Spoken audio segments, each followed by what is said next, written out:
So in the last class, in the last class, we have discussed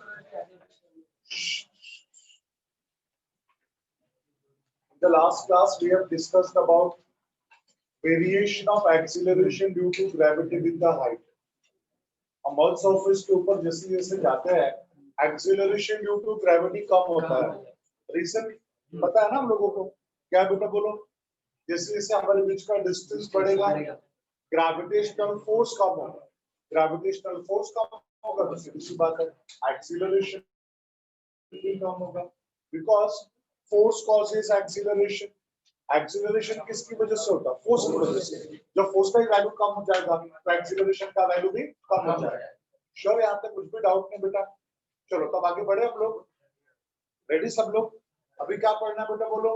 relation between acceleration due to gravity on the earth surface and certain depth. Depth पे जाएंगे तो कैसा change होगा?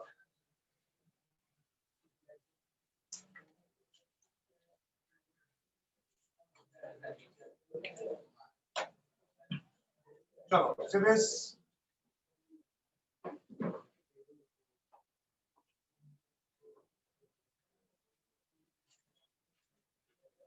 relation between acceleration due to gravity on the earth surface and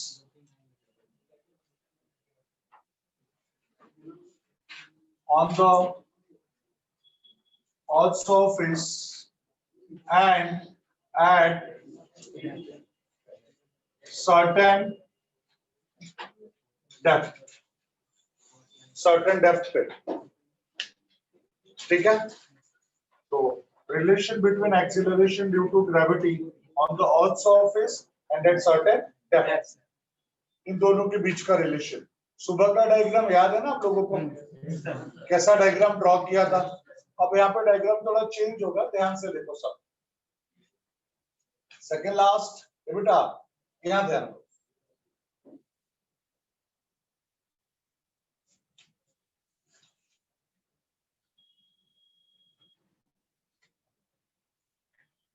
और अर्थ surface पे ही क्या बेटा बोलो? सैटेलाइट जिसका मास स्मॉल m है. तो ऑब्जेक्ट जिसका मैं acceleration due to gravity find out करना चाहता हूं. ये क्या हो गया? Centre of the this is earth. This is earth. Centre of the earth. ये क्या हो जाएगा बेटा बोलो? Radius of the earth m. Capital M क्या बेटा बोलो? Mass of the earth. बराबर है? इन सारे टर्म्स को हम इंट्रोड्यूस भी कर देंगे. Capital M mass of the earth, small m mass of the satellite, r radius of the अर्थ. ठीक है? उसके बाद हम यहाँ से मेन डेरिवेशन स्टार्ट करेंगे और बोलेंगे, यहाँ पे हम बोलेंगे late F1 be the force of attraction between. Let F1 be the force of attraction between Earth and satellite on Earth's surface. अगर वो Earth's surface पे ही है तो उनके बीच का जो फोर्स होगा उसको मैंने क्या नाम दे दिया बेटा बोलो? F1. तो F1 का वैल्यू बोलो. What is F1? Capital G, M1, Capital G, first mass, second mass upon distance square. So this is G first mass is capital N है, दूसरा वाला मास इज स्मॉल है, और दोनों के बीच का डिस्टेंस इज आर स्क्वायर। याद करो आज सुबह में भी सेम यही था, कुछ भी चेंज नहीं था बेटा। अब हमको एक्सीलरेशन चाहिए, तो F अपॉन m, क्यों मास से डिवाइड करेंगे? बिकॉज फोर्स बोले तो मास इनटू एक्सीलरेशन, मतलब फोर्स को मास से डिवाइड करेंगे तो क्या मिल जाएगा? Acceleration. So F1 upon m is equals to a, but a बोलो, g बोलो, g। a किसके लिए होता है? Horizontal acceleration. यहाँ पे वर्टिकल एक्सीलरेशन की बात हो रही है ना, तो g क्या है? g that is acceleration due to gravity on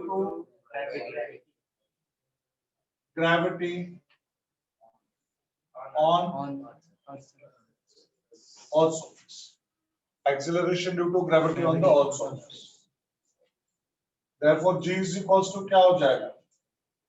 gm by r square. gm by r square. Last time, last lecture में हम लोगों ने, या लास्ट डेरिवेशन में हम लोगों ने यहीं तक किया था, बस याद करो। इसको हम लोगों ने बोल दिया था इक्वेशन नंबर 1, बट यहाँ पे मुझे इसको थोड़ा और आगे तक कंटिन्यू करना है। क्यों करना है? थोड़ी देर में आपको खुद ही समझ में आ जाएगा कंटिन्यू क्यों करना है। ठीक है, देखो अब यहाँ पे बोलूंगा, let rho be the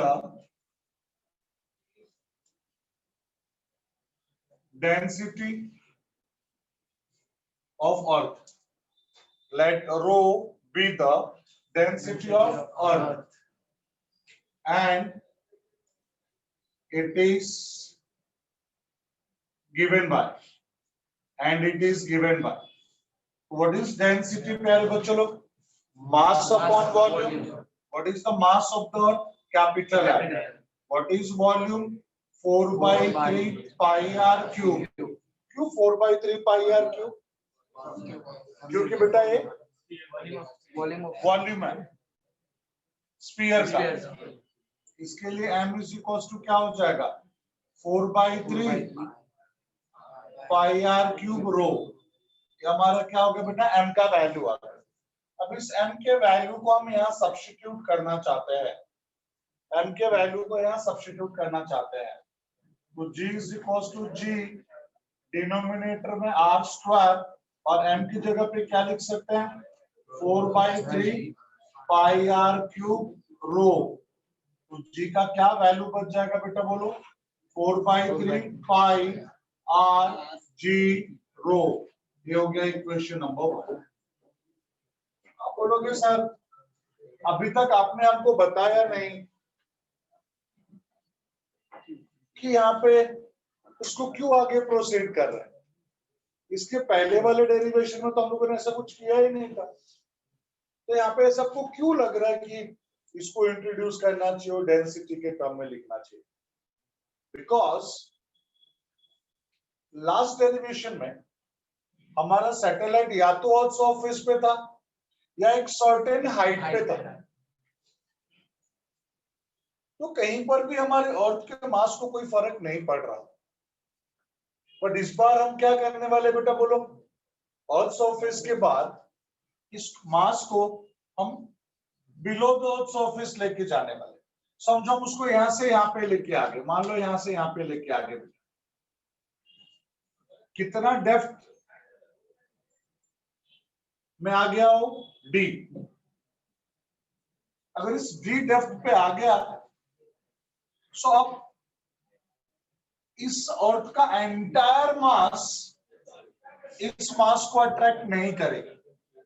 I repeat, when this mass was on the earth surface, entire mass of the earth was supposed to attract it, but as it get at depth d below the earth surface, now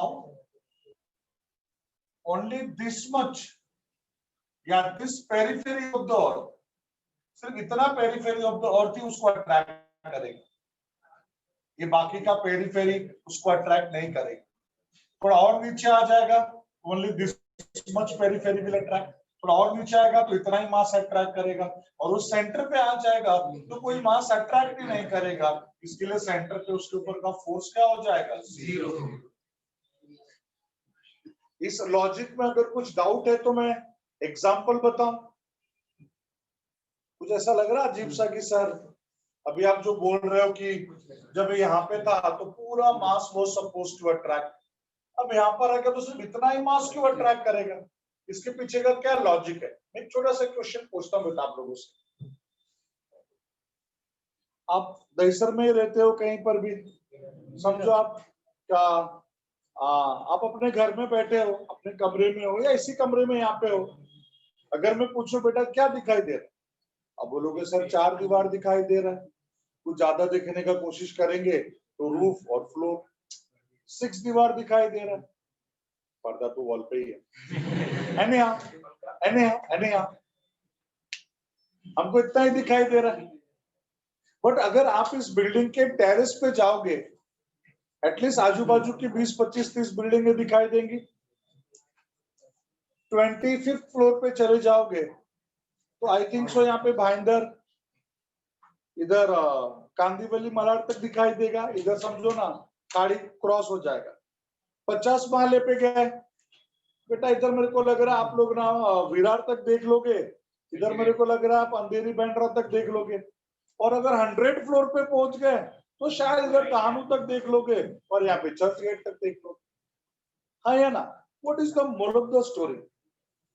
moral of the story ये है कि हम जैसे जैसे ऊपर ऊपर ऊपर ऊपर जा रहे हैं, हमारा रेंज बढ़ रहा है, सब बढ़ रहा है, और जैसे हम नीचे नीचे नीचे आएंगे हमारा रेंज कम होता जा रहा, कम होता जा रहा, कम होता जा रहा।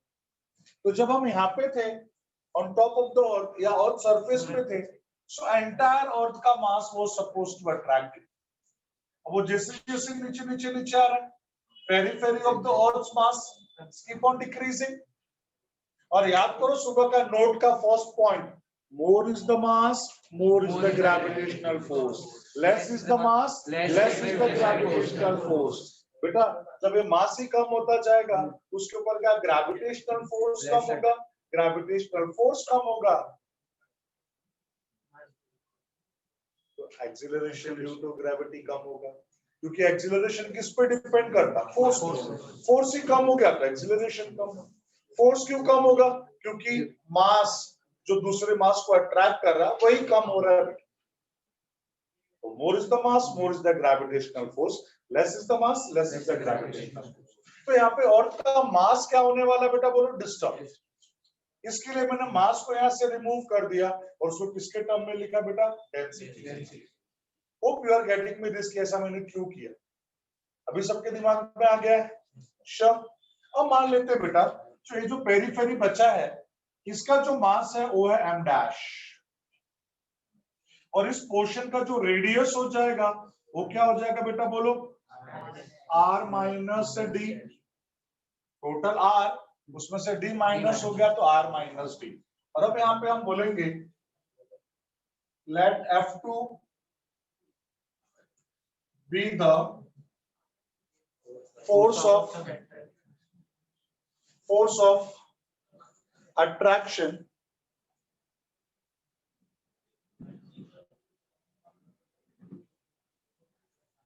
let F2 be the force of attraction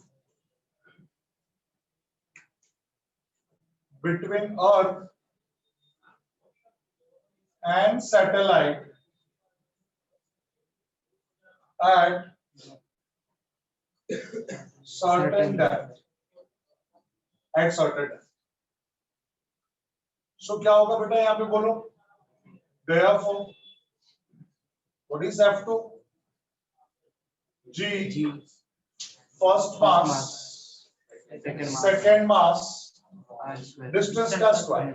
but जो फर्स्ट मास है ना अभी m नहीं है, m डैश है, और अब जो डिस्टेंस हो गया दोनों के बीच में r minus d, so r minus d उसका स्क्वायर। बट हमको तो एक्सीलरेशन चाहिए तो मास से डिवाइड करेंगे, this is gm dash r minus d the whole square. But F2 by m को क्या बोलेंगे बेटा? What is F2 by m? G suffix d. Height पे था तो क्या यूज किया था? G suffix h. डेप्थ पे है G suffix d. That is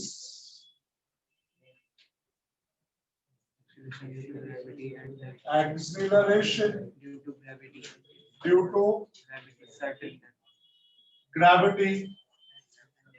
at certain depth. Therefore, G suffix d is equals to क्या हो जाएगा? Gm dash r minus d the whole square. But yes, it's m dash का value क्या होगा? What is m dash? Mass equals to क्या होगा? Density to volume. तो volume यहाँ पे क्या है? 4/3 pi r minus d का क्यूब रो. ये m dash हो गया. इस वैल्यू को यहाँ पे सब्स्टिट्यूट करो तो GD is G r minus d का square 4/3 pi r minus d का cube rho. So what is GD? 4/3 pi r minus d. सिर्फ बच जाएगा स्क्वायर से क्यूब कैंसिल हो गए. क्या बच जाएगा बेटा बोलो? जीरो. जीडी आ गया कि नहीं? जीडी का वैल्यू आ गया. अब तो मुझे दोनों के बीच में क्या फाइंड आउट करना है? रिलेशन. क्या बताया था मैंने? रिलेशन फाइंड आउट करने के लिए क्या करना है? Divide. So this is your equation number 2. लिखेंगे now divide equation 2 by equation 1. So GD by G, 4/3 pi, 4/3 pi 2. 0, 0, 2. What I left with? R minus D divided by R. What is GD? GD is R minus D divided by R into G. Yes बेटा, ये आ गया relation. अब सोच के देखो, हम जैसे जैसे डेप्थ में जाएंगे डी का वैल्यू बढ़ेगा. आर तो कांस्टेंट है, आर में से उतना ज्यादा वैल्यू सबट्रैक्ट होगा तो न्यूमरेटर कम होगा. और वैसे भी चेक करो ना बेटा, ऊपर r minus d divide by r है, मतलब numerator is less than denominator. So this ratio is less than 1. और किसी भी लेस देन 1 नंबर को किसी बड़े नंबर से मल्टीप्लाई करोगे तो बड़ा नंबर भी छोटा हो जाएगा. मतलब जीडी का वैल्यू जी से क्या होगा? छोटा. और जैसे जैसे हम डेप्थ में जाते जाएंगे डी का वैल्यू बढ़ेगा, आर में से उतना ज्यादा पार्ट सबट्रैक्ट होगा, जीडी का वैल्यू कम होता जाएगा. और जिस मोमेंट पे हम सेंटर पे पहुंच जाएंगे, सेंटर पे, तो डेप्थ इक्वल्स टू क्या हो जाएगा? R radius, r minus r 0. 0 divided by anything is 0. 0 multiplied by anything is 0. Acceleration due to gravity is 0. Hope you are getting this. सबको मेरी बात अच्छे से समझ में आई है? ठीक है.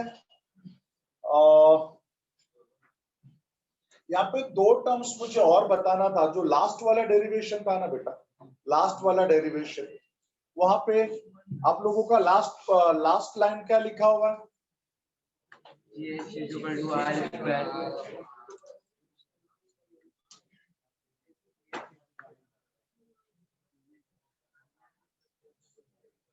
यस, लास्ट वाला क्या है? GH is equal to R square upon R plus GH is equals to R square upon R plus H.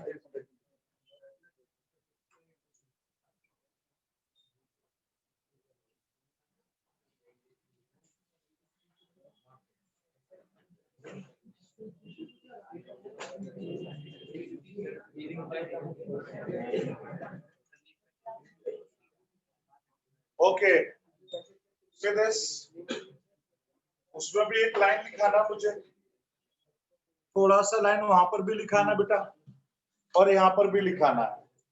क्या लिखाना है जरा समझने का कोशिश करो क्या मैं लिखना चाहता हूँ. ए कहाँ पे बेटा बोलो? Depth. डेप्थ पे, है ना? लास्ट वाला क्या था? हाइट। हाइट कितना भी हो सकता है, लेकिन मान लो अगर हाइट और डेप्थ दोनों बहुत स्मॉल है, तब वो फॉर्मूला क्या होगा? तो जो लास्ट वाला डेरिवेशन था, जरा सब यहाँ पे ध्यान से देखो बेटा, वो क्या था बेटा बोलो? It was GH is R By plus H the whole square into G. इसके नीचे एक लाइन लिखो बेटा, सब लोग एक लाइन लिखो सब लोग। when height is very small, when height is very small, ये जो लास्ट वाला डेरिवेशन आज सुबह में किया था ना बेटा, लास्ट वाला डेरिवेशन यही था ना बेटा, लास्ट कंसेप्ट का यही था ना। इसके नीचे लिखो when height is very small,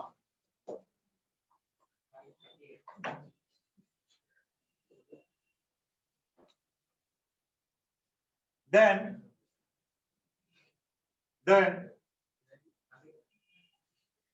GH equals to 1 minus 2H upon R into G। ये लिख लो बेटा।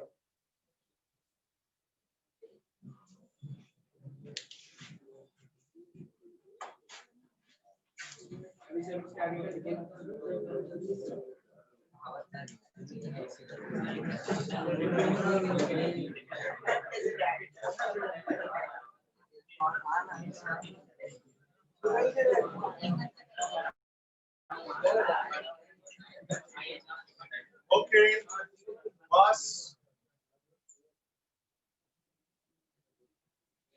यहाँ पे भी मैं वैसा ही लिखने वाला हूँ। यहाँ पे वेट, यहाँ देखो, यहाँ पे मैं लिख ही देता हूँ when depth is very small।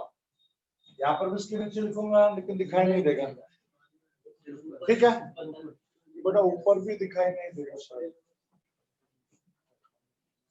यहाँ पे इसके बाद में एक, ये तो हो गया हमारा डेरिवेशन का था। डेरिवेशन के बाद में क्या लिखने वाला हूँ इसे? when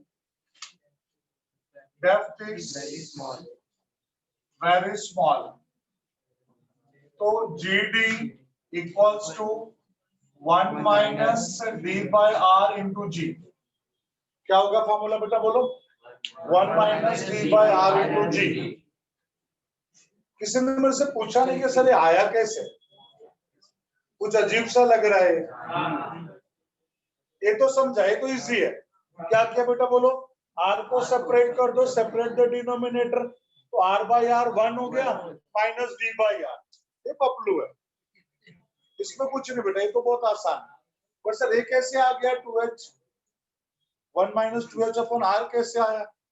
तो चलो अभी पहले इसको लिख लो आप लोग, पहले ये लिखोगे उसके बाद इसको लिखोगे बेटा। ये देखिए ऑनलाइन वालों देखो ऊपर देखो, मैंने लिखा है यहाँ पे, देखो ऊपर लिखा है, ये खत्म होगा उसके बाद इसको लिखना है, ठीक है। हम लोग क्या करेंगे बोलो? ये खत्म करो, इसके बाद मैं आप लोगों को 4 नोट के पॉइंट्स लिख के देने वाला हूँ, 4 नोट के पॉइंट्स लिख के देने वाला है, ठीक है। उसका जो 4th पॉइंट होगा वहां पे मैं एक्सप्लेन करके दूंगा ये कैसे आया। याद रहेगा सबको? Come on India.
चलो डन।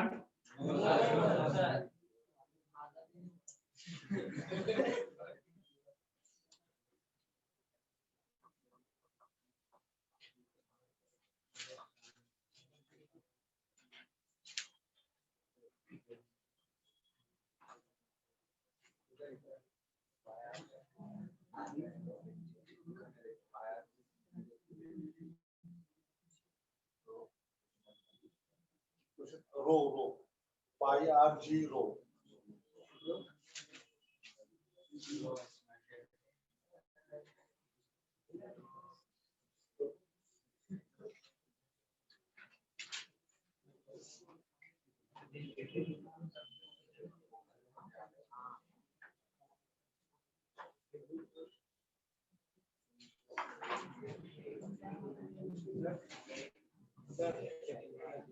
Over.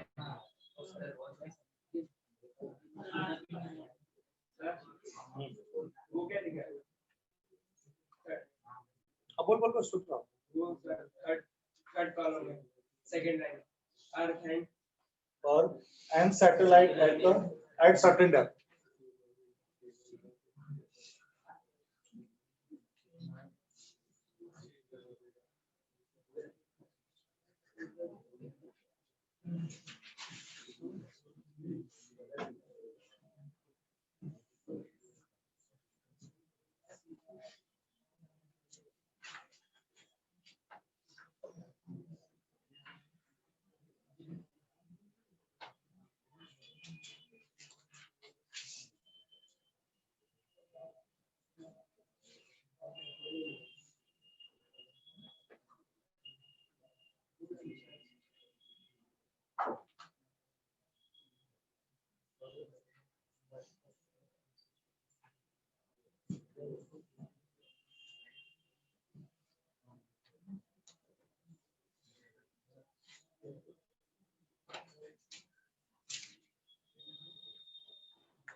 चलो नेक्स्ट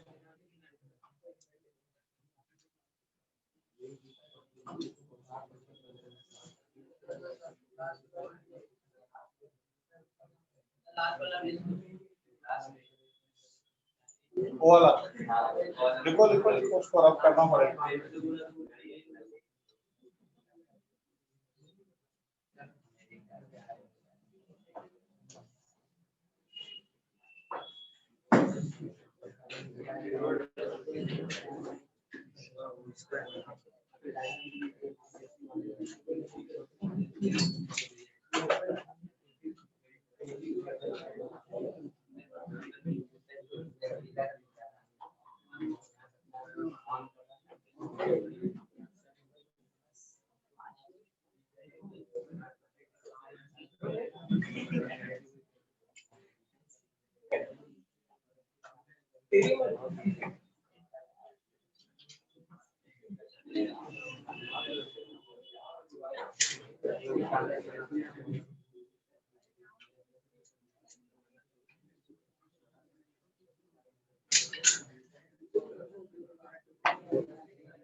Okay.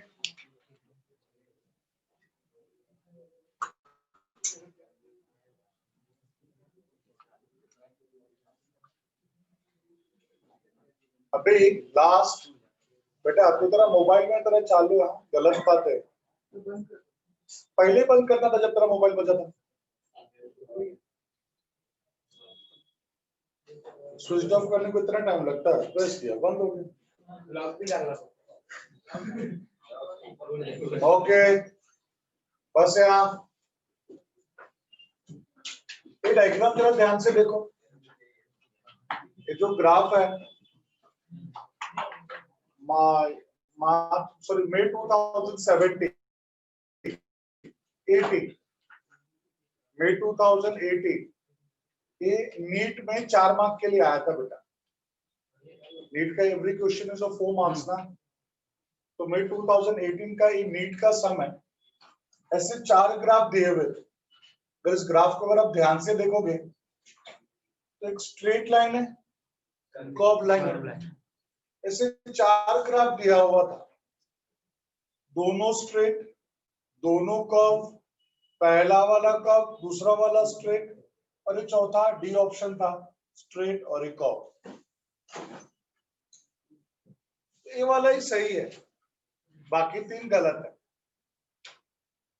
तो बाकी का 3 क्यों गलत है, ये क्यों सही हो जाने दो, बाकी का 3 क्यों गलत है, तो सोच के देखो। यस, मेरी बात सबको समझ में आ रही बेटा? मैंने क्या बोला कि यही क्यों सही है और क्या है, मैं उसका मीनिंग बता दूं आप लोगों को। यहाँ पे देखो क्या दिख रहा है, अर्थ सरफेस। यहाँ पे वाई एक्सिस पे क्या लिया है मैंने, एक्सीलरेशन ड्यू टू ग्रेविटी। यहाँ पे अर्थ सरफेस है, उसके नीचे नीचे नीचे नीचे जाएंगे तो सेंटर ऑफ द अर्थ आ गया, उसके ऊपर ऊपर जाएंगे तो अब अर्थ सरफेस पहुंच गए। तो अर्थ सरफेस पे जो एक्सीलरेशन ड्यू टू ग्रेविटी का वैल्यू है दैट इज 9.8 मीटर पर सेकंड स्क्वायर, जो हम पहले से 9th स्टैंडर्ड से पढ़ते आ रहे, प्रूव भी किए। बट जब हम अर्थ सरफेस से सेंटर ऑफ द अर्थ की तरफ जा रहे हैं, देखो एक्सीलरेशन ड्यू टू ग्रेविटी का value keep on decreasing decreasing decreasing, कम होते होते 0। और जब हम अर्थ सरफेस के ऊपर जा रहे हैं फिर भी कम हो रहा है, कम हो रहा है, कम हो रहा है, और इंफिनिटी में जाके 0 हो जाए। मेरे से क्वेश्चन है कि भाई अर्थ सरफेस पे acceleration due to gravity maximum, हम अर्थ सरफेस के ऊपर जाते तो एक्सीलरेशन ड्यू टू ग्रेविटी कम होता है, कोई बता सकता है क्यों? आप में से कोई भी हम अर्थ सरफेस के ऊपर जाएंगे तो एक्सीलरेशन ड्यू टू ग्रेविटी क्यों कम होगा? बिकॉज ग्रेविटेशनल फोर्स कम होगा। क्यों ग्रेविटेशनल फोर्स कम होगा? बिकॉज दोनों के बीच का डिस्टेंस बढ़ेगा। डिक्रीज हो रहा है, यहां पर भी दिख रहा है।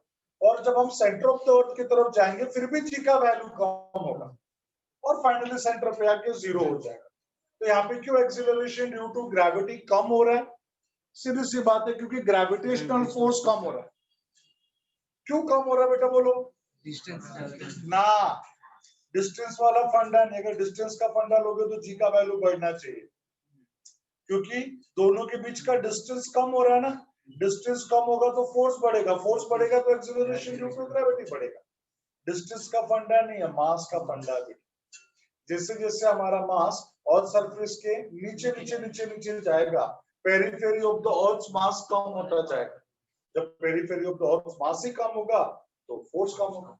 बिकॉज हम लोगों ने लिखा है ना नोट में, जितना ज्यादा बॉडी के अंदर मास होगा उसका ग्रेविटेशनल फोर्स उतना ज्यादा होगा।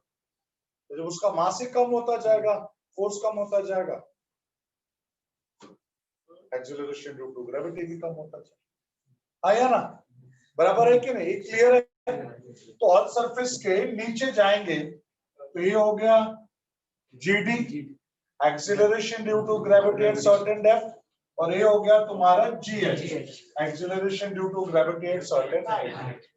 The question is why GH is curve, why GD is straight? Come तो दोनों ही जगह पे हो रहा है, फिर ऐसा पार्शियलिटी क्यों करने का कि भाई एक को स्ट्रेट लाइन एक को कर्व लाइन? और करना ही है तो उसको कर्व कर दो, उसको स्ट्रेट कर दो, क्या फर्क पड़े? तो फिर यही क्यों सही, बाकी का क्यों नहीं सही? वो क्वेश्चन है। कम ऑन, जरा अपना शैतानी दिमाग लगाओ, देखो कुछ आंसर मिल रहा है क्या?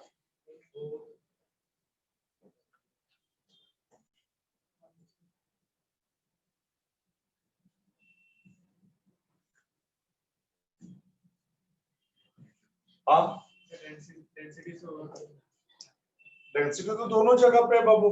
अर्थ का डेंसिटी तो किसी भी कंडीशन में चेंज नहीं होगा। एयर से क्या फर्क पड़ता है बेटा? याद करो, मैंने थर्ड पॉइंट लिख के दिया है। सेकेंड पॉइंट नोट का, gravitational force between the two masses is independent of medium between the two masses.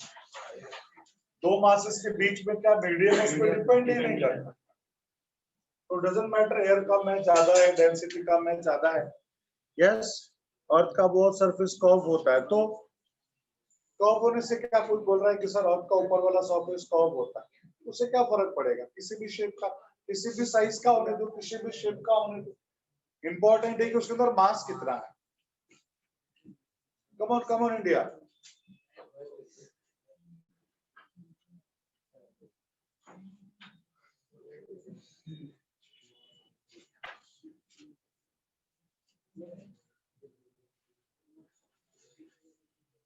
कोई बता रहा आंसर? कोई भी नहीं? बेटा देख, जानबूझ के मैंने ये फार्मूलेस को रब नहीं किया है। देखो शायद आपको खुद ही क्लिक हो जाए। भाई मैं जब पूरा बोर्ड रब किया तो उसको रब करने में क्या था, भी रब कर सकता था। जानबूझ के रब नहीं किया ताकि आप लोगों का ध्यान जाए और आप लोग आंसर दे सको।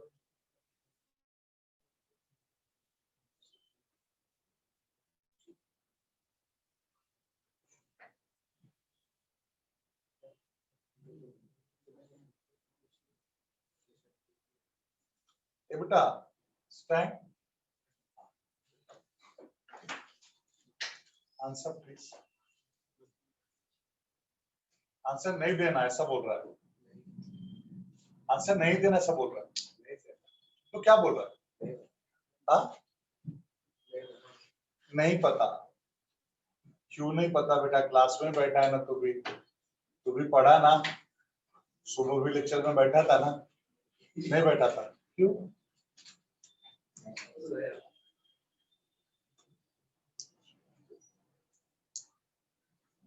अच्छा एक काम करना बेटा, तो भी तेरे को नहीं समझेगा, क्लास के बाहर जाना। अच्छा बेटा जा क्लास के बाहर जा। जब तू सुबह सोया था अभी जा एक नींद मार ले, क्या फर्क पड़ता है? जो भी रीजन होगा, यहां पर भी बैठा है तो क्या तू कॉन्सेंट्रेटेड है? यहाँ पे कॉन्सेंट्रेटेड है तू?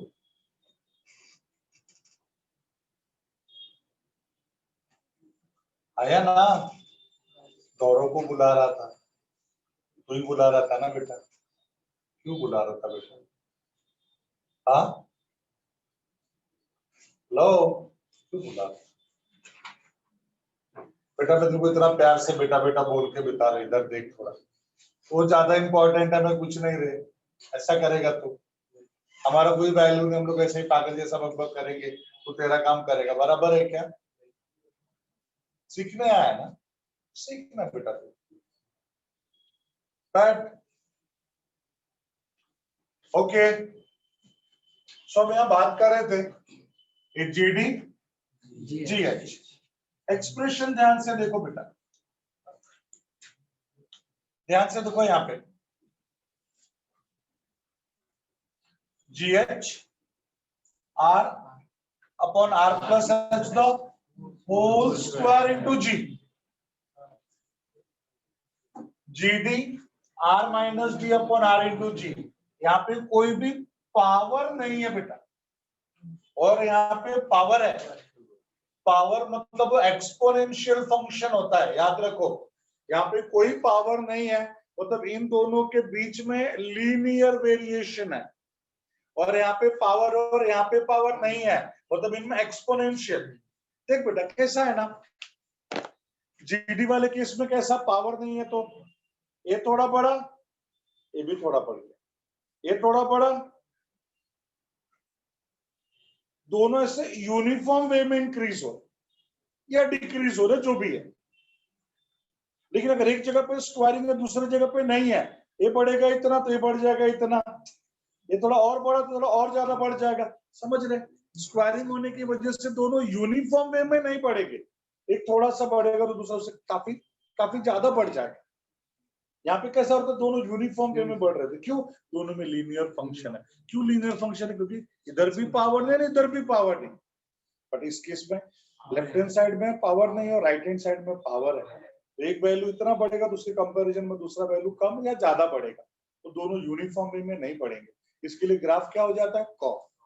तो कभी भी एक्सपोनेंशियल फंक्शन मतलब ही होता है कर्व। एक्सपोनेंशियल फंक्शन का मतलब क्या होता है बेटा? कर्व। दिमाग में बिठा लो, एक्सपोनेंशियल मतलब कर्व। ये एक्सपोनेंशियल फंक्शन है जीएच, इसके लिए कर्व हो गया, और ये लीनियर फंक्शन है, इसके लिए स्ट्रेट। सबको समझा बेटा? इसका मीनिंग अच्छे से समझा सबको? अभी भी किसी कुछ डाउट है तो पूछ लो। कुछ डाउट है? पक्का नहीं है? बहुत डाउट है आपको? किसी को भी नहीं? श्योर?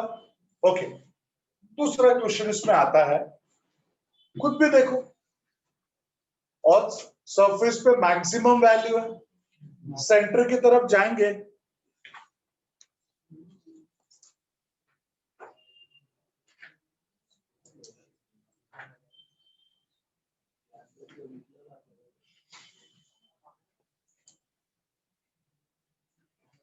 Explain again. ओके बेटा देख, एक्सप्लेन अगेन मैं कर रहा हूं, जरा सुनो ध्यान से। यहाँ पे जो मैंने बताया वो ध्यान में, वो ध्यान दो। यहाँ पे ये एक्सप्रेशन को चेक करो, जीएच का एक्सप्रेशन, वो जीडी का एक्सप्रेशन है। GH equals to r upon r plus h the square, square है, इंटू जी है। जीडी में स्क्वायरिंग वगैरह है क्या? कुछ भी नहीं है, मतलब जीडी वाला लीनियर फंक्शन है, लीनियर फंक्शन। और यहाँ पे स्क्वायरिंग है, इसके लिए एक्सपोनेंशियल फंक्शन। एक्सपोनेंशियल का मतलब ही होता है कर्व, और लीनियर फंक्शन का मतलब होता है स्ट्रेट। इसके लिए जो जीडी है वो स्ट्रेट है, जो जीएच है वो एक्सपोनेंशियल है, कर्व। क्लियर? देखो ऑल सरफेस पे अभी दूसरा पॉइंट, जरा ध्यान से देखो, बाद में लिखना बेटा। दूसरा पॉइंट, ऑल सरफेस पे एक्सीलरेशन ड्यू टू ग्रेविटी का वैल्यू इज मैक्सिमम। हम ऊपर ऊपर जाते उसका वैल्यू कम होता है, कम होता है, कम होता है, कम होता है, और एक पॉइंट पे जाके जीरो हो जाता है। यहाँ पर भी बेटा ऑल सरफेस पे मैक्सिमम है, बिलो तो ऑल सरफेस जाएंगे, कम होगा, कम होगा, कम होगा, जीरो हो जाएगा। तो ऊपर भी जीरो हो रहा है, नीचे भी जीरो हो रहा है, दोनों जगह पे जीरो हो रहा है ना बेटा, दोनों जगह पे जीरो हो रहा है उसका वैल्यू। मतलब 9.80 9.80 मतलब ऐसा एक डेप्थ होगा और ऐसा एक हाइट होगा जहां दोनों जगह पे जी का वैल्यू सेम रहे। जैसे इधर भी कम हो गया 5 हो गया, इधर भी कम हो गया 5 हो गया, इधर भी 4 हो गया, उधर भी 4 हो गया। पॉसिबिलिटीज है कि नहीं? तो कभी कभी वो लोग ऐसा क्वेश्चन देते हैं, ये भी आया हुआ है, ये भी नीट का क्वेश्चन है। एक हाइट दे देंगे, इतने हाइट पे जो एक्सिलरेशन ड्यू टू ग्रेविटी है वही acceleration due to gravity certain depth पे भी है, तो डेप्थ का वैल्यू बताओ क्या? पॉइंट समझा बेटा क्वेश्चन क्या है? या क्या चेंज करके दे सकते हैं भाई, इतने डेप्थ पे एक्सिलरेशन ड्यू टू ग्रेविटी जो है वो इतने हाइट पे भी है, तो हाइट बताओ कितना होगा? इसके लिए बेटा देखो यहाँ पे मैंने जानबूझ के यहाँ वाला ये लाइन लिखा और यहाँ पर भी ये लाइन लिखवाया मैंने आप लोगों से। अब इन दोनों को ध्यान से देखो, इन दोनों को जरा ध्यान से देखो, इधर जीडी है, इधर जीएच है, और हमने बोला ही, वो लोगों ने हमको बोला ही है, क्या बोला बेटा बोलो? जीएच और जीडी दोनों क्या है? सेम। ये सेकेंड पॉइंट, वो लोगों ने बोला है GH is equals to GD।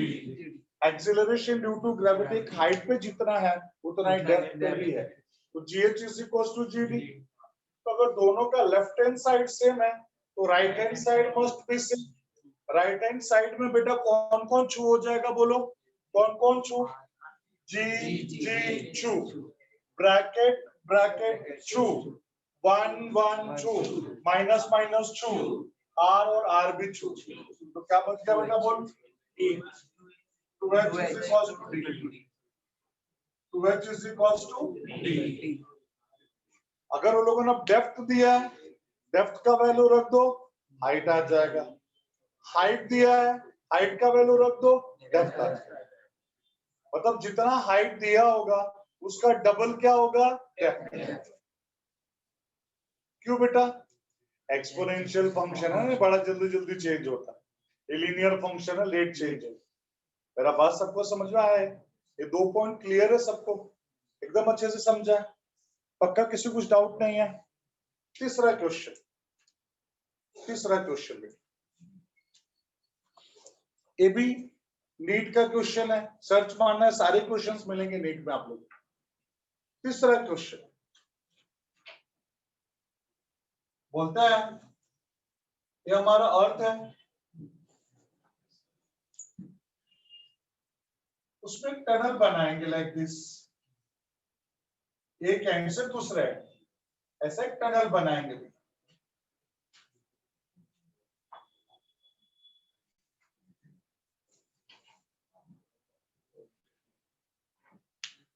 उस नालायक को उठा के फेंक देंगे, क्या होगा उसका? What will happen to him? अगर जाने दो, क्वेश्चन ऐसा आता है कि अगर आप लोगों ने अर्थ के सेंटर से एक एंड से दूसरे एंड तक, ये अर्थ अपना एक एंड से दूसरे एंड तक हम लोगों ने क्या बनाया बेटा बोलो? एक टनल बनाया, और उसमें एक पत्थर, एक स्टोन को ड्रॉप कर दिया। Then what happens to that stone? उस स्टोन का क्या होगा? ऐसा क्वेश्चन आता है।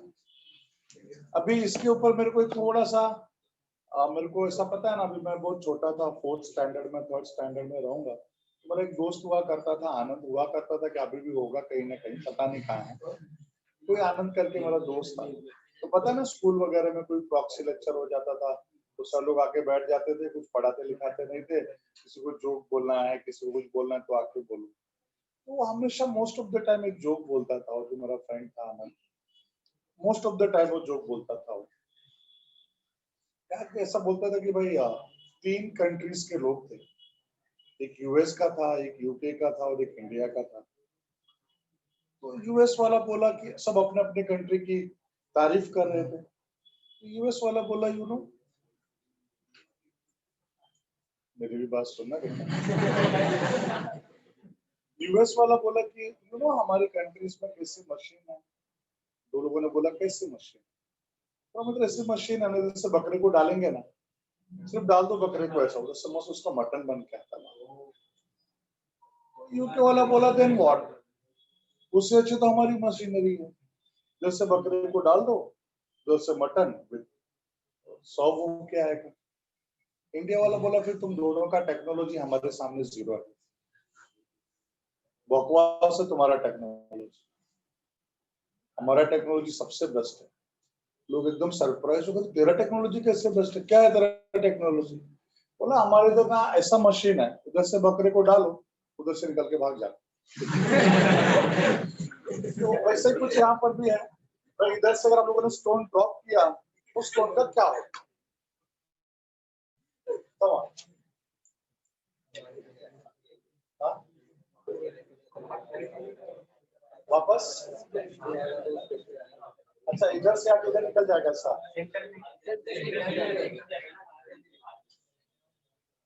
सेंटर पे रुक जाएगा।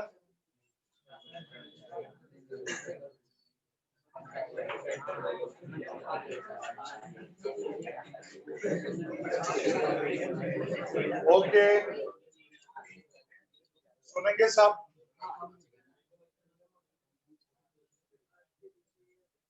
बस सुनो,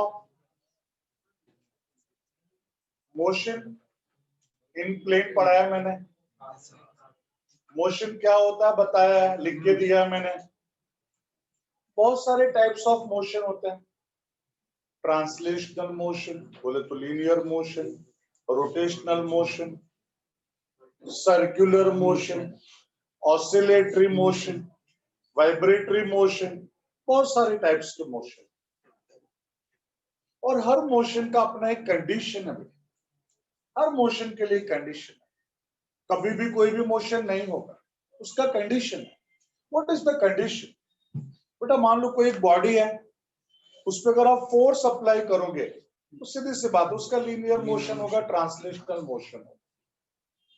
उस बॉडी पे जब ऐसा फोर्स मतलब दो फोर्स अप्लाई करोगे, दोनों force equal in magnitude and opposite in direction, बोले तो कपल, उसका कौन सा मोशन होगा बेटा बोलो? Rotational motion.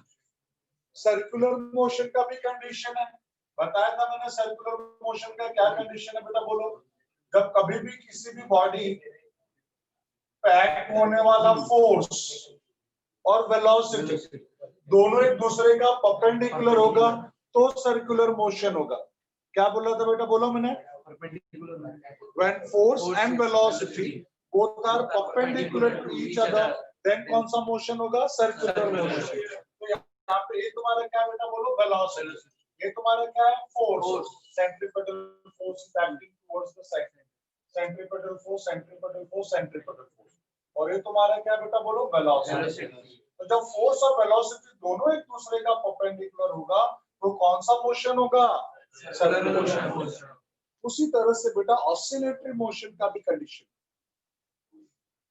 और वो क्या है? एंड पॉइंट्स पे एक्सीलरेशन मैक्सिमम होना चाहिए और सेंट्रल पॉइंट पे एक्सीलरेशन 0 होना चाहिए, तब वहां पे टू एंड फ्रो मोशन होगा, ऑसिलेटरी मोशन होगा। पढ़ेंगे हम लोग 12th स्टैंडर्ड में हम पढ़ेंगे बेटा, ऑसिलेशन करके टॉपिक है। तो यहाँ पे अगर चेक करोगे तो ये तुम्हारा अर्थ सरफेस है, और अर्थ सरफेस पे एक्सीलरेशन ड्यू टू ग्रेविटी का वैल्यू मैक्सिमम होता है 9.8 मीटर पर सेकंड स्क्वायर। यहाँ पर भी एक्सीलरेशन ड्यू टू ग्रेविटी का वैल्यू मैक्सिमम होता है 9.8 मीटर पर सेकंड स्क्वायर, और सेंट्रल पॉइंट पे एक्सीलरेशन ड्यू टू ग्रेविटी का वैल्यू क्या है? 0 मीटर पर सेकंड स्क्वायर। आज ही हम लोगों ने पढ़ा है, और सरफेस पे मैक्सिमम, सेंटर पे 0। तो अगर ये सेंटर पे 0 है और यहाँ पे मैक्सिमम है, मतलब ये किसका कंडीशन हो गया? Oscillatory motion. हेंस अगर हम किसी भी स्टोन को ड्रॉप करेंगे it will perform oscillatory motion, life time बेटा ऑसिलेटरी मोशन परफॉर्म करता है। Hope you are getting this. तो आप सबसे पहले क्या करोगे? सबको समझा है क्या? Yes, got it? Hello, okay. अभी आप क्या करोगे बेटा बोलो? आप सबसे पहले ये डायग्राम ड्रॉ करो, पहले नोट एडिट डालो, नोट करके फर्स्ट वन, फिर ये सेकंड पॉइंट, थर्ड पॉइंट में डायग्राम ड्रॉ करो और नीचे नीचे लिखोगे as above condition is condition for oscillatory motion. Hence, when a stone is dropped inside the tunnel, it will perform oscillatory motion. तो मैं लिख के देता हूँ. तुम लोग पहले इसको छाप लो फर्स्ट पॉइंट, ये सेकंड पॉइंट में छापो, थर्ड पॉइंट में डायग्राम ड्रॉ करो, मैं बोलता हूँ.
हो गया? Write down. हाँ, और इसको थर्ड पॉइंट लिखा ना, थर्ड पॉइंट ये सिर्फ डायग्राम ड्रॉ किया है, उसमें लिखो आप लोग, write down.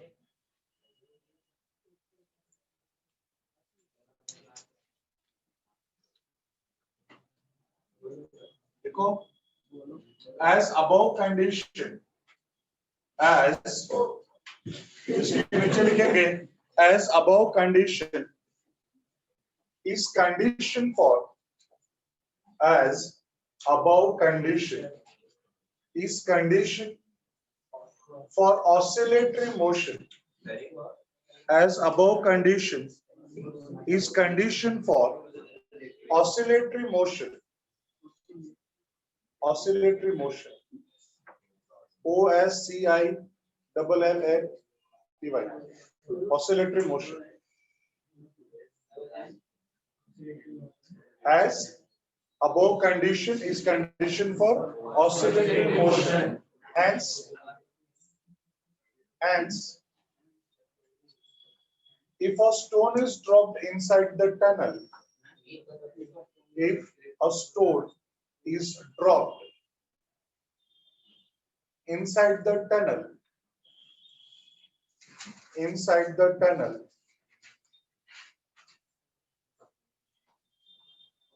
then it will perform oscillatory motion. Then it will perform oscillatory motion. Then it will perform oscillatory motion.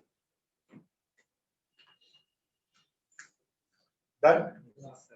ये बेटा, आप लोगों ने मैथ्स में बाइनोमियल एक्सपांशन पढ़ा? बाइनोमियल एक्सपांशन पढ़ा आप लोगों ने? देख, एक कोई पूछने वाला तुमसे है नहीं, ये कैसे आया? मेरे को तुमको सॉल्व करके देना था और उसमें मेरे को क्या यूज करना पड़ेगा? Binomial expansion.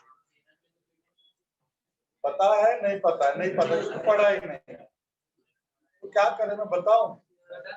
कुछ मीनिंग तो होगा नहीं उसका, because nobody will going to ask you ये कैसे आया, बता दे। चलो सुन लो।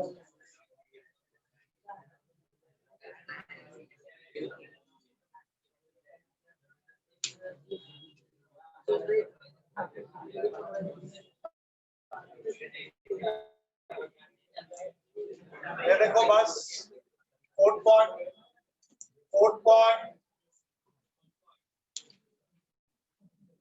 नोट का जो फोर्थ पॉइंट है, GH is R plus H the whole square into G। अब इस इक्वेशन से 1 minus 2H upon R कैसे आ गया, वो अपने को सीखना है। तो यहाँ पे हम इसको ऐसे लिख सकते हैं, that is equals to, या देखो बेटा इतना भी नहीं, मेरे को सिर्फ इतना ही पार्ट लेता हूँ ना और उसको फाइंड आउट करता हूँ 1 minus 2H upon R। ये GH लिखने का भी झमेला मत पालो ना। अभी मैं यहाँ पे कैसा बोलूंगा, ये हमारा इक्वेशन है, इक्वेशन है, उसमें बोलता हूँ since R square R plus H, actually सबका क्या था बेटा, बोलो होल स्क्वायर था, बराबर है। दैट इज इक्वल्स टू, मैं ऐसा लिख लूंगा R square R plus H the whole square. इसको और क्या लिखूंगा बेटा, बोलो आर स्क्वायर, यहाँ पे इस आर को मैं कॉमन लेता हूं, आर को कॉमन ले लेता हूं, तो यहाँ पे हो जाएगा 1 plus h by r the whole square. समझा तो हाँ, नहीं समझा तो ना ना। ओके ओके ओके, देख इन दोनों में से आर को कॉमन लेना था, यहाँ पे आर था तो बाहर आ गया, तो यहाँ पे 1 बच गया प्लस एज इट इज, और यहाँ पे आर था ही नहीं और आर को मैंने कॉमन लिया तो क्या हो जाएगा, डिनोमिनेटर में आ जाएगा। अच्छा एक काम कर, अब इसको ओपन कर, r into 1 r into h by r, तो आर कैंसिल होगा, यही बच गया कि नहीं? ये समझा बेटा मैंने क्या बोला? अगर मान लो यहाँ पे आर नहीं है और मैंने 1 अपॉन आर कॉमन लिया होता तो आर से यहाँ पे क्या कहने का, मल्टीप्लाई। एक सिंपल सा स्टेप याद रखो इस तरह से, ये हो गया। अब यहाँ पे इसका भी स्क्वायरिंग और इसका भी स्क्वायरिंग है ना, इस पूरे ब्रैकेट का स्क्वायरिंग है ना, ए वाला आर स्क्वायर, ए वाला आर स्क्वायर स्वाहा, तो क्या बच गया 1 upon 1 plus h by r का पावर 2। कुछ डाउट है इसमें? Any doubt? ओके, उसको मैं ऐसा लिख सकता हूं 1 प्लस एच बाय आर का पावर -2। यहां तक हो गया बेटा? ये r plus h the whole square, इसको मैं बोल देता हूं इक्वेशन नंबर 1। अब according to binomial expansion,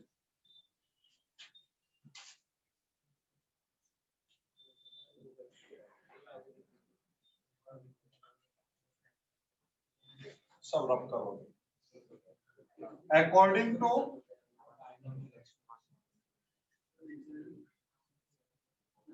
binomial expansion, बेटा अगर आपको बाइनोमियल एक्सपांशन आता है अच्छी बात है, नहीं आता है तो और भी ज्यादा अच्छी बात, इसलिए क्योंकि 2 स्टेप सिर्फ याद रखना, आपको 2 स्टेप याद रखना। क्या देखो यहाँ पे है 1 प्लस एच बाय आर का पावर -2।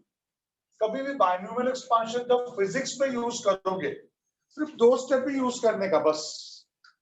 तीसरे स्टेप का मैं ट्रिक बताता, ट्रिक याद रखो ना, वो फार्मूला बड़ा गंदा अप्लाई करना, उससे अच्छा ट्रिक यूज करेंगे।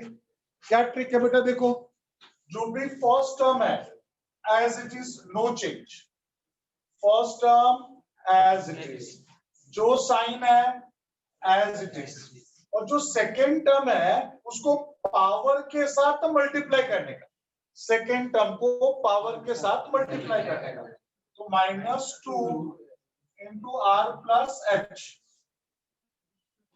प्लस जो सेकेंड टर्म है ना उसके बारे में क्या बोलेंगे, plus terms having higher power of h by r. अब इस जो सेकंड वाला पार्ट है ना उसका पावर फिर बढ़ता है, किसमें, फार्मूले में, तो ही मैंने लिख दिया। जब सेकंड पावर, सेकंड वाले का क्या होगा, पावर बढ़ेगा। गेटिंग में दिस? तो स्टेप्स क्या है? First step as it is, जो बीच में साइन है as it is, second term को पावर के साथ मल्टीप्लाई कर दो, प्लस बोल दो जो भी सेकंड टर्म होगा, terms having higher power of जो भी सेकंड टर्म है वो। लेकिन बेटा आर क्या है बोलो? R radius of the earth, उसका वैल्यू आपको पता भी है 6400, और जो एच का वैल्यू हम लोगों ने क्या बोला था, very very very very very small. समझ लो 100 किलोमीटर, 100 किलोमीटर बेटा हमारा मुंबई भी उतना बड़ा नहीं, चर्च गेट से दहीसर में हमारा खत्म हो जाता मुंबई, बराबर है कि नहीं? शायद कितना किलोमीटर बेटा? 23। नहीं इतना कम नहीं है, कुछ 50 किलोमीटर के आसपास है जहां तक मुझे पता है। क्योंकि यहाँ से बेटा ना, वहां से अगर हम लोग ना दहानू जाते हैं ना, दहानू मेरे को लग रहा है कुछ 124 या 125 किलोमीटर है, तो यहाँ तक मेरे को लग रहा है 50-60 किलोमीटर होगा। सोच, मैं 100 किलोमीटर, मतलब इतना बड़ा डिस्टेंस, जितना बड़ा मुंबई है उससे भी बड़ा डिस्टेंस को मैं छोटा सा डिस्टेंस ले रहा हूँ। एक्चुअली डिस्टेंस बहुत बड़ा है, बट इसके कंपैरिजन में बहुत छोटा है, 6400 के कंपैरिजन में बहुत कम है। ये दोनों कैंसिल, कितना हो जाएगा 1/64, 0.00 समथिंग आएगा बेटा। और जब उसका हायर पावर, आज ही मैंने बोला था 1 का कोई भी पावर ले लो 1 ही रहेगा, 1 से बड़ा नंबर रहेगा उसके पावर लोगे बढ़ता जाएगा वैल्यू। बट अगर 1 से कोई छोटा नंबर है उसका जितना पावर बढ़ाओगे उसका वैल्यू उतना ही छोटा होता जाएगा। तो सारे वैल्यूज बहुत छोटे हो जाएंगे, विल निग्लेक्ट इट, हम इसको बेटा निग्लेक्ट कर देंगे, उसको निग्लेक्ट कर देंगे। तो यहाँ पे क्या हो जाएगा बेटा बोलो, -2 is 1, plus and minus minus हो जाएगा। अपन यहाँ पे कुछ गलत, h बाय r है, h बाय, और यहाँ पे ना चाहिए तो मेंशन भी कर दो, नहीं तो बाद में भूल जाएगा। बोलेंगे since h by r is very small, hence terms having higher power of h by r can be neglected, neglect कर देंगे। इसके लिए 1 plus h by r power minus में सब निग्लेक्ट हो गया, 1 प्लस एंड माइनस माइनस, यही prove करना था ना बेटा, वही आ गया कि नहीं। फिर किसकी वजह से हुआ, बाइनोमियल एक्सपांशन की वजह से। बट हम लोगों ने नहीं पढ़ा, बट कोई फर्क नहीं पड़ा, मैंने आपको ट्रिक बता दिया क्या है। तो चाहिए तो इसको भी लिख लो एज अ 4th पॉइंट, ये कैसे आए। And that's all for the today. जब नेक्स्ट टाइम मिलेंगे देन तीसरा वाला पार्ट स्टार्ट करना है। बोलो कौन सा तीसरा वाला पार्ट, तीसरा वाला पार्ट कौन सा, वेरिएशन ऑफ लैटिट्यूड। और हाँ एक बात और, ऑनलाइन वाले तुम भी सुनो और आप लोग भी सुनो, next time I will ask the question, जितना मैंने पढ़ाया है वहां तक क्वेश्चन पूछेंगे, जो आंसर नहीं देगा आउट ऑफ द क्लास जाएगा, उसको 10 बार लिखेगा फिर क्लास में आएगा। याद रहेगा सबको। तो पढ़ के आना बेटा, कितना पेज होगा, 3-4 पेज, 5 मिनट का काम है, और वो भी नहीं करेंगे तो फिर पनिशमेंट, ठीक है। चलो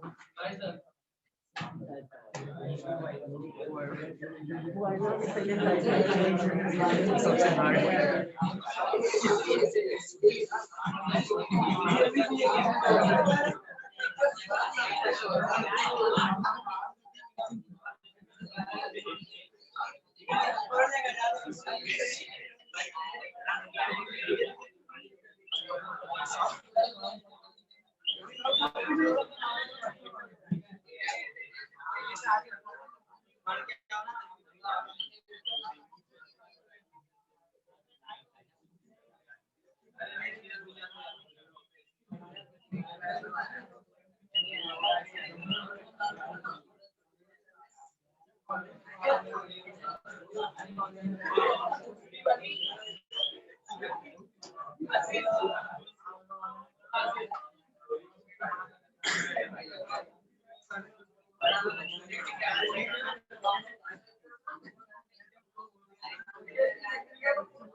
आंसर किधर है?